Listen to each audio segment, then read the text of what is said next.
to WTL. Where's the line? Nebraska's first and only sports betting show.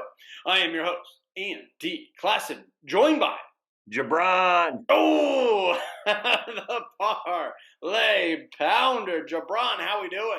You good. We're back. This is going to be a lot of fun. Yes, we gotta talk about some big time bowl games here. College football is back into full swing. It feels like games on Friday, Saturday, Sunday. It doesn't matter Thursday.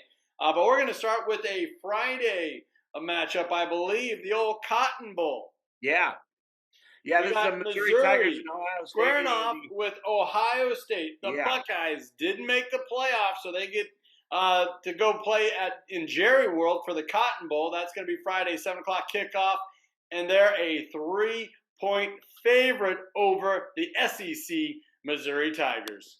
Yeah, Andy, and the way you got to look at this is the Missouri Tigers are a solid team, but this is the best defense that they have seen thus far this season. Ohio State did not lose a game until the last bout of the season to Michigan, who's in the college football playoff. But Missouri has lost bouts to LSU and Georgia, which are pretty good foes, obviously. Yeah. Furthermore, what I'm looking at here, Andy, while Missouri has a strong passing offense, this Buckeyes pass defense is the best in the entire country. They are, they're only conceding an average of 147 yards per game. Yeah. The reason that this spread is so low, Andy, because you would think that Ohio State maybe should have a double-digit spread against a team like Missouri.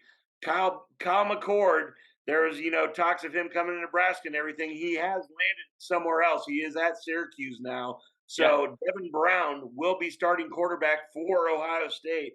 The one thing you got to know about this guy is he is considered the number one quarterback in the recruiting class of 2022. So I don't think there's a huge drop-off there. I expect Brown to have a successful day against this subpar Tiger defense. Yeah, this was really interesting because this line opened up about a 7-point favorite. The Buckeyes were about a full touchdown favorite. It has been bet all the way down to only being a 3-point favorite. And, yeah, that's been the talk. Kyle McCord, especially around Nebraska, not going to be in there, the starting quarterback for Ohio State.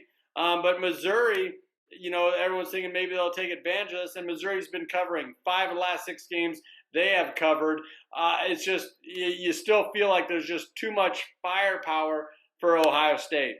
Yeah, the big thing that I'm looking at, Andy, as of Wednesday night, Ohio State star Trayvon Henderson is practicing with the team, and there is a good chance that he is playing. The junior is one of the best running backs in the country, averaging over 6 yards a carry. This guy is he's the man. He's going to be in the NFL one day. This guy's one of the best players in college football.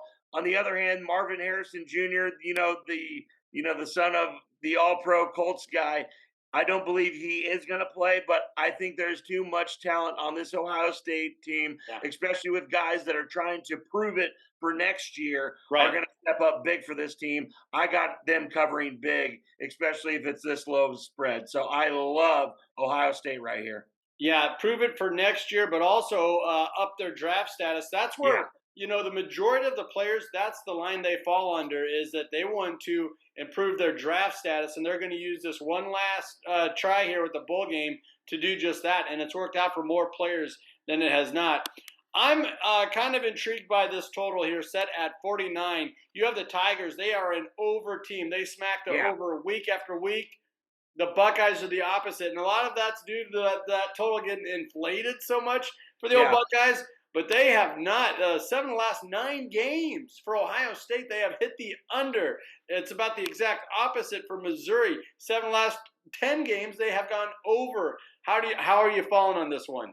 I really like the under here, Andy. I think that the SEC has blown this up a little bit too much.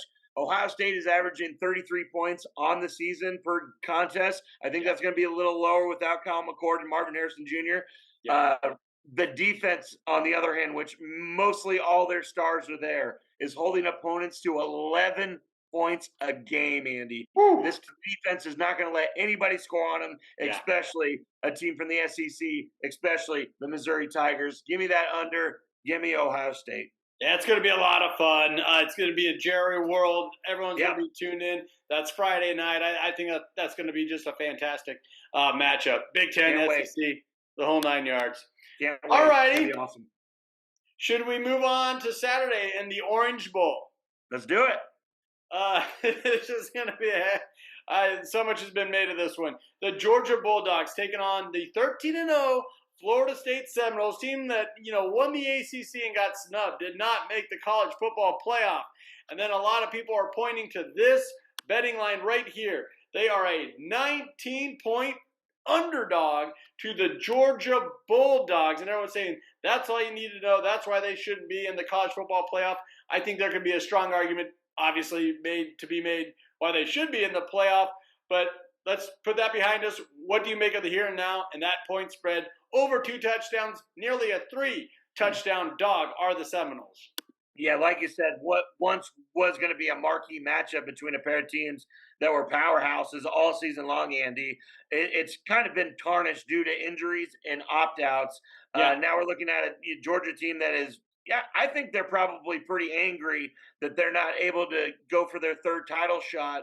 And then against a Florida State team that, has mostly been gutted of most of their star power on the offensive side of the ball. So, I think Glenn was less than inspiring in that win over Louisville in the ACC title game and now has less weapons to work with against a team that has finished in top 10 in scoring defense. Georgia is better on both sides of the ball at this point, and they should roll past a diminished Seminoles team squad. I just don't really see their season ending on a positive note. And I think everybody's behind Georgia right here, especially the College Football Playoff Committee saying, board on these guys, make us look good, make college football look good for making us make that decision. Yeah, but something's going on in Athens. There's been so many players that have departed, and some of you scratch your head. You're like, "Why? You're an underclassman. You're getting your playing time. You were a starter, or this season's going to be your year." And they're still leaving in droves. I think they got the most portal losses of any team. It's just interesting to see that. I also see the motivation factor for Georgia because they might be the team that has the most to be angry with as far as not making the playoff. They only have one loss of the season, and it was in the championship game, and it was to who presumably you thought was, Alabama going to make it. So I don't know. I feel like Georgia could come into this one really angry, but there's just so much concern for me where you have a bunch of players leaving that team, basically leaving the coaching staff, right? Yeah, no, I agree with you, Andy, to a certain extent there, Andy. But Georgia has a slew of guys in the transfer portal, like you said, though not a ton of impact players, like you said. It's been a lot of third wide receivers and punt returners, and a couple backup linebackers and tackles and stuff like this. But to my knowledge, most of their impact players will be playing in this game. On the other hand, the Seminole guys, it's their whole entire offense that we've been marveled at this entire year about how they can put up points and win that ACC championship. Right. So I just do believe it's too much for the Seminoles to overcome. I don't believe that they're going to be able to score in that Georgia defense. No matter what, even if the Seminoles were fully strength, it would be a very hard time for them to score. So I love this. Anytime you're looking at a 3-touchdown line, it's pretty crazy, but it is warranted here because Georgia is going to roll over these guys. All righty, we might disagree. I think Florida State could backdoor cover for me here. Just keep within a couple. Real quick, what about that total? This is really interesting. It's been bet down from 46.5 down to 44.5 over the past week and a half or so. And these are two teams that have been hitting the under consistently for the last 5 Florida State. And you know why? They're missing their quarterback, right? But Georgia, they too have hit the under the last 4 of their last 5 games. Are you thinking the same's going to hold true? Are you going to get on the public money and keep betting it down? I am not betting it down. I think this is going to be an over. I think it's going to be a blowout. I think Georgia is going to roll on them and get this point total themselves.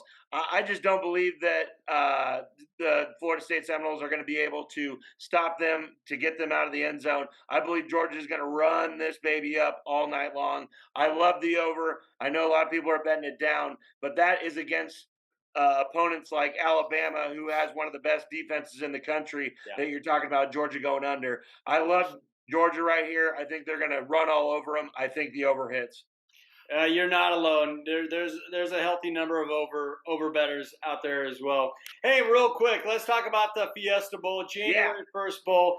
The Liberty Flames. They're 13-0. They're going to be taking on the Oregon Ducks, and much like the previous game, huge point spread here. The Ducks are favored by 17 points. Yeah, Andy. I mean, this was a very good year for Liberty. Made program and conference USA history by earning, New Year's Six Bowl against Oregon.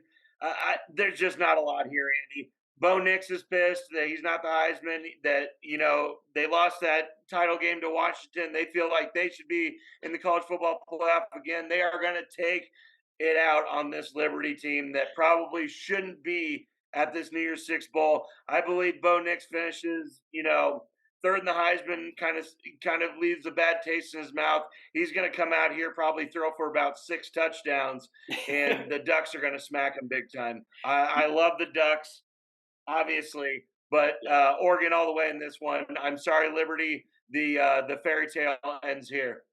The Flames are going to flame out, you're saying? They are. The Ducks are going to be squawking. Totals at 67. With that type of language, you're thinking the over might hit? I am thinking the over might hit, Andy. No matter what, the Liberty Flames can score a little bit, but I believe if they can get 20 on the board, Oregon's going to be able to cover the rest by themselves. So I love the over. Like I said, Bo Nix, the whole offense. Yeah. They play fast. So no matter what, they can make up those points, even if it gets a little squirrely at the end there. I definitely like the over. It's tough to make a case for Liberty, and we don't know a lot about them, but they did have a fantastic year.